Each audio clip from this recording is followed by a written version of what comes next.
ద్రౌపది దేవికి సీతాదేవికి క్షమాపణ చెప్పమంటున్నారు. అదే చేత్తో గరికపాటి గారికి, యాక్టర్ శివాజీ గారికి, తర్వాత హిందూ సంఘాల వాళ్ళకి క్షమాపణలు అడగమంటున్నారు.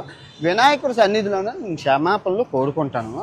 చెప్పే ముందు నేనేమన్నానండి, ద్రౌపది దేవిని సైంధవుడు కీచకుడు బలాత్కారం చేయబోయి చచ్చిపోయారు అన్నాను. బలాత్కారం అంటే ఇంగ్లీష్లో ఏంటి, రేపు. తర్వాత సీతాదేవిని రావణాసుడు ఎత్తుకెళ్ళిపోబోయి చచ్చిపోయారు అన్నాను. అంతే. ఇక్కడ చీరలు కట్టుకున్న వాళ్ళు ఆ మగవాళ్ళు ఏది చేస్తే వాళ్ళు చచ్చిపోయారు. ఇక్కడ 60,000 రేపులు జరిగాయి. సో వీళ్ళు ఇంకా బతికి ఉండి బిర్యానీ తింటున్నారు, మీరేం చేస్తున్నారు అని అడిగి అక్కడ సందర్భం. కానీ అక్కడ అంత చెప్పే ఛాన్స్ లేదు. తప్పు జొరలేదు కాబట్టి క్షమాపణలు కోరుకుంటాను. అదే తప్పు నేను ఒప్పుకుంటున్నాను కదా. సో ఇప్పుడు నేను తప్పు చేస్తే రాత్రికి వినాయకుడి సన్నిధిలోనే రక్తం కక్కుకొని చచ్చిపోతాను. కనుక నా తప్పు మీరు స్వీకరించకపోతే ఈ సంవత్సరం నుంచి నెక్స్ట్ సంవత్సరం వరకు అష్ట దరిద్రాలు మీకు అంటుకుంటాయి.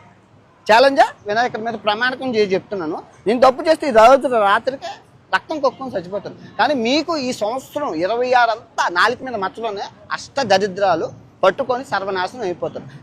నేను చెప్తున్న తప్పుని స్వీకరించకపోతే. 2, గరికపాటి గారికి టీషర్టును జీన్ ప్యాంట్ ఆడవాళ్ళు వేసుకుంటే నచ్చదని అంటున్నారు. నేను అబ్బాయిలు వేసుకుంటున్నారు కదండి అంటే అవన్నీ నాకు తెలియదు. ఆడవాళ్ళు పద్ధతిగా ఉండాలి, చీరలు కట్టుకోవాలన్నారు. ఓకే, అది ఆయన పెద్ద ఆయన కాబట్టి నేను ఆయన్ని తిట్టలేదు. కాకపోతే కొన్ని పదాలు వారాను, దాన్ని వెనక్కి తీసుకుంటూ క్షమాపణలు కోరుకుంటున్నాను. ఇంకా శివాజీ గారిని ఆయన సామాన్లు అన్నందుకు నేను తిట్టాను, ఆయన వెనక్కి తీసుకున్నారు, నేను వెనక్కి తీసుకున్నాను. Problem solve. ఓకే, మీరు ఎక్కడితో వదిలేస్తే బాగుంటుంది, లేదు అంటే మీ ఇష్టం.